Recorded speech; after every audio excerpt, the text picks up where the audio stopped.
कर्ण पिशाचनी। दोस्तों ये नाम आप लोगों ने इंस्टा, फेसबुक और यूट्यूब पर बहुत ज्यादा सुना होगा, लेकिन क्या कभी आपने सोचा है कि हर कोई कर्ण पिशाचनी की बात क्यों कर रहा है? दोस्तों ये बोला जाता है कि जो कर्ण पिशाचनी होती है वो आपका प्रेजेंट, फ्यूचर और पास्ट सब कुछ आपको आपके कान में आकर बता देती है। आप लोगों ने ये भी देखा होगा कि कई बार आप लोग किसी बाबा से मिलने जाते हैं तो आपके सामने मात्र जाने से ही वो आपके फैमिली में कितने लोग हैं, आप कहाँ से आए हैं, आपको क्या परेशानी है, सब कुछ आपको बता देते हैं। तब आप लोग सोचते हैं कि शायद इन बाबा के पास कोई दिव्य शक्ति होगी। दोस्तों उन बाबाओं के पास ही कर्ण पिशाचनी होती है, जो कि उनको उनके सामने जाने के मात्र ही सब कुछ हमारे बारे में उनको पहले ही बता देती है।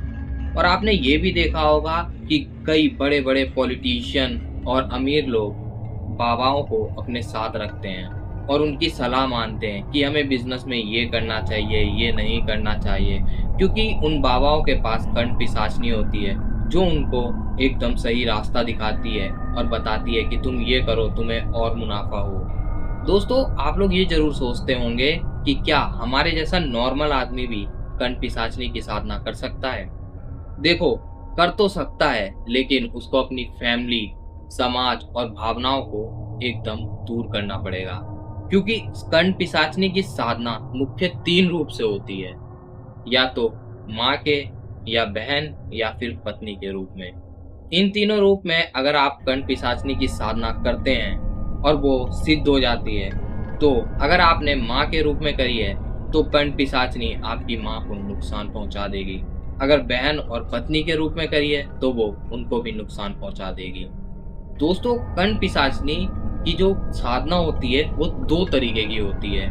दोस्तों पहला होता है सात्विक मार्ग। सात्विक मार्ग वो होता है जिसमें साधक को 50 साल तक तपस्या करनी पड़ती है।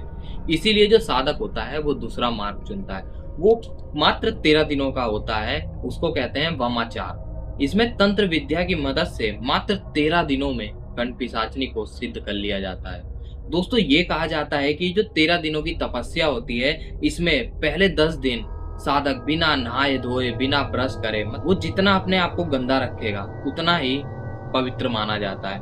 और ये बोला जाता है कि उन्हीं जो लास्ट के 3 दिन होते हैं उसमें साधक को अपना मलमूत्र खाना पड़ता है और अपने शरीर पर उसका छिड़काव करना पड़ता है मंत्र पढ़ते पढ़ते। और ये भी बोला जाता है कि 12वें दिन पे साधक को एक परछाई दिखाई देने लग जाती है और उसके कान में कोई फुसफुसाने लग जाता है। और लास्ट के 13वें दिन साधक को मांस, शराब और खून की जरूरत पड़ती है। और ये कहा जाता है कि जब कर्ण पिशाचनी सिद्ध हो जाती है तो साधक को अपने परिवार से दूर रहना पड़ता है, क्योंकि अगर जो कर्ण पिशाचनी होती है वो बहुत ही ज्यादा पॉजेसिव होती है। अगर साधक के करीब कोई भी आएगा तो वो उसे मार देगी। दोस्तों इसी पर एक रियल लाइफ स्टोरी भी है, मैं आप लोगों को वो भी बताता हूँ, जिसे सुनकर आपको पूरा यकीन हो जाएगा कि कर्ण पिशाचनी अगर आप सिद्ध करना चाहें तो वो कितनी खतरनाक है। तो चलिए दोस्तों बिना किसी देरी के उस स्टोरी को शुरू करते हैं। दोस्तों ये जो कहानी है ये है अमीर खानदान के एक लड़के की, जिसका नाम था राहुल। राहुल जो था वो बहुत ही कम लोगों से बातचीत करता था और मिलता था, क्योंकि वो काफी इंट्रोवर्ट था। राहुल एक गर्लफ्रेंड बनाना चाहता था, लेकिन राहुल बात तो कर ही नहीं पाता था, इस डर से वो उस लड़की से भी बोल ही नहीं पाता है। राहुल ये सोचता है कहीं मैं उसके पास बात करने गया और उसने मुझे मना कर दिया तो मेरा क्या होगा। राहुल बस यही सोचता रहता था। एक दिन राहुल YouTube पर वीडियोस वगैरह देख रहा था, तभी उसकी फीड में कर्ण पिशाचनी की एक वीडियो आती है। राहुल उस अधूरे ज्ञान के साथ 7 दिन की कर्ण पिशाचनी की साधना करने लग जाता है। राहुल ना 7 दिनों में अपने परिवार वालों से मिलता है, ना उनको कॉल मैसेज करता है, ना वो अपने दोस्तों से मिलता है। लेकिन उसका जो एक दोस्त था वो राहुल से मिलने आता है।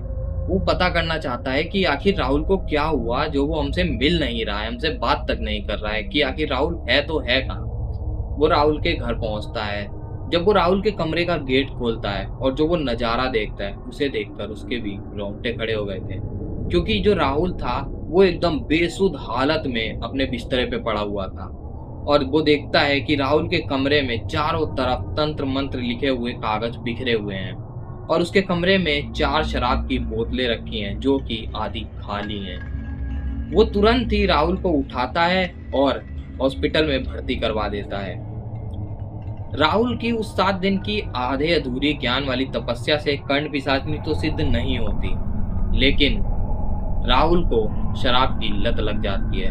राहुल 1 महीने में 80-80 हजार रुपए की शराब पी जाया करता था। राहुल का जो लीवर था अब वो क्रोनिक डैमेज हो चुका था। राहुल के घर वाले अमीर थे तो वो अच्छे डॉक्टरों से उसका इलाज करा के उसे ठीक करवा लेते हैं।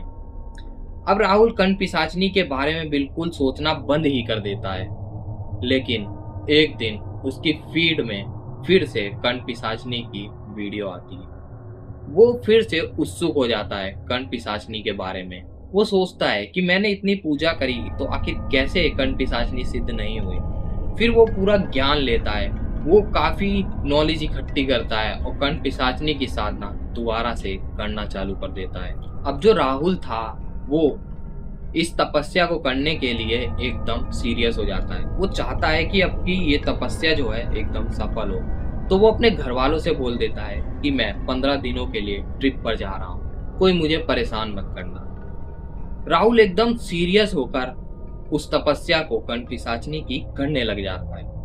फिर से जो राहुल का दोस्त था वो फिर सोचता है कि आखिर अब 15 दिन बीत गए हैं, राहुल का फिर से कोई अता पता नहीं है। वो राहुल को फिर से ढूंढने चला जाता है और ढूंढते हुए राहुल के घर पहुंच जाता है। और जैसे ही अब की वो राहुल का कमरे का गेट खोलता है तो अब की बार जो नजारा था वो और भी खौफनाक था, क्योंकि राहुल बेसुध बेड पर पड़ा हुआ था और उसके शरीर पर कट के निशान लगे हुए थे। राहुल बिना कपड़ों पर अपने बेड पे था और राहुल के कमरे में हर तरफ चारों तरफ तंत्र मंत्र की रंगोलियां बनी हुई थी और तंत्र मंत्र लिखे कागज पड़े हुए थे और मोमबत्तियां जल रही थी कमरे में। इतना देखकर उसका दोस्त काफी ज्यादा डर जाता है। वो सारे तंत्र मंत्र के कागज जला देता है और राहुल को फिर से ले जाकर हॉस्पिटल में भर्ती करवा देता है। राहुल उस दिन पूरा बेहोश रहता है। अगले दिन जब राहुल को होश आता है तो राहुल का दोस्त राहुल से पूछता है कि वो सब क्या था, तुम क्या कर रहे थे। इस चीज पर राहुल काफी ज्यादा गुस्सा हो जाता है और वो राहुल अपने दोस्त से बोलता है, तुम्हें क्या मतलब, मैं जो भी करूं, तुम कौन होते हो मुझसे पूछने वाले। इतनी बात सुनकर जो राहुल का दोस्त था उसका ईगो हर्ट हो जाता है। वो वहां से चुपचाप चला जाता है। लेकिन उस दिन के बाद से राहुल की जो जिंदगी थी वो एकदम बदल गई, क्योंकि राहुल को ये लगता रहता था कि उसके कमरे में कोई है चारों तरफ जो घूमता रहता है। राहुल को हर समय एक परछाई दिखाई देती थी और ये भी लगता था कि उसके कान में कोई फुसफुसा रहा है, लेकिन धीरे धीरे वो आवाज एकदम साफ होती चली गई। राहुल को अब अपने कमरे में एक लड़की की परछाई दिखाई देने लग गई जो कि कर्ण पिशाचनी थी। कर्ण पिशाचनी इस बार सिद्ध हो चुकी थी। राहुल को इस बात का अंदाजा भी नहीं था। अब राहुल एकदम खुश हो चुका था क्योंकि राहुल को कर्ण पिशाचनी मिल गई थी। राहुल जितने भी अपने काम होते थे जल्दी चुटकियों में करवा लेता था कर्ण पिशाचनी की मदद से। अब राहुल धीरे धीरे काफी खुश था। कुछ महीने बीत जाते हैं, लेकिन कुछ महीने बाद राहुल से कर्ण पिशाचनी कंट्रोल ही नहीं हो रही थी, क्योंकि कर्ण पिशाचनी राहुल को कहीं जाने ही नहीं देती थी, उसको किसी से मिलने ही नहीं देती थी, उसे रात भर जगा कर रखती थी, जिस वजह से राहुल एकदम डिप्रेशन में चला गया था। राहुल के जो दोस्त थे वो राहुल के घर वालों को बताते हैं कि राहुल अब ऐसा हो गया है। तब उसके घर वाले राहुल से मिलते हैं, पूछते हैं कि बेटा आखिर तुम्हें क्या हुआ है जो तुम इस तरीके से सब लोगों से व्यवहार कर रहे हो। जब राहुल अपने घर पर ही होता है तब उसके पापा एक चीज नोटिस करते हैं कि जब से राहुल घर पर आया है तब से हमारे घर में एक्सीडेंट, लड़ाई झगड़े और कारोबार में नुकसान तब से बहुत चालू हो गया।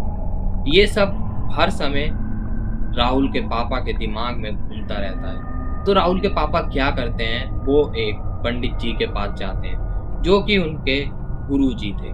उनसे मिलते हैं और जब वो उनसे मिलते हैं वो तुरंत ही पहचान लेते हैं कि किसी बुरी शक्ति का साया इनके घर पर आ चुका है।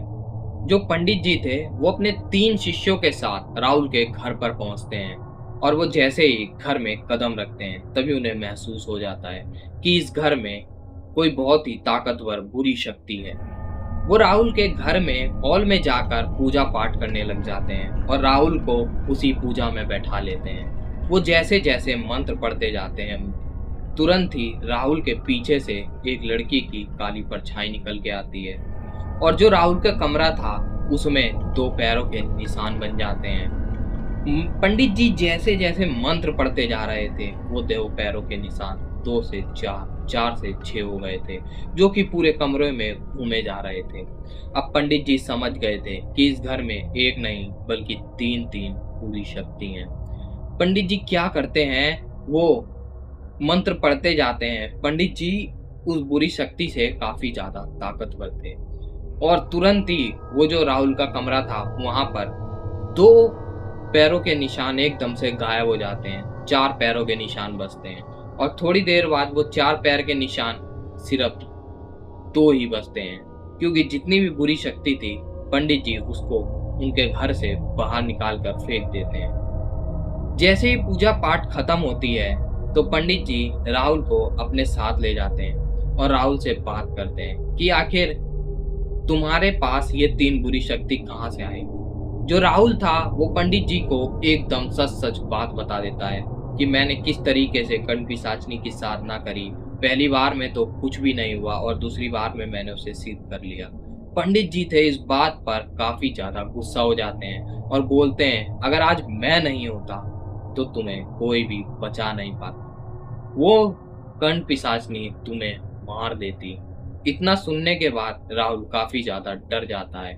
वो राहुल को बोलते हैं कि कंठपिशाचनी की बला अभी भी टली नहीं है, तुम रोज शाम के टाइम पर हनुमान चालीसा का पाठ करोगे और हनुमान मंदिर जाओगे, वरना ये कंठपिशाचनी तुम्हारे ऊपर अभी भी हावी हो सकती है।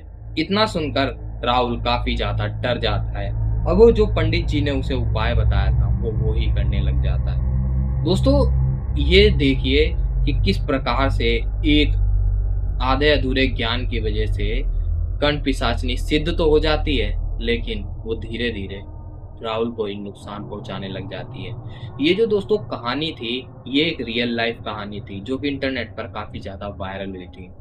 दोस्तों आपको ये वीडियो कैसी लगी हमें कमेंट में जरूर बताना। क्या आप अब भी कंठपिशाचनी को सिद्ध करना चाहेंगे, ये भी कमेंट में जरूर बताना। तो इसी के साथ आपसे मिलते हैं नेक्स्ट वीडियो में।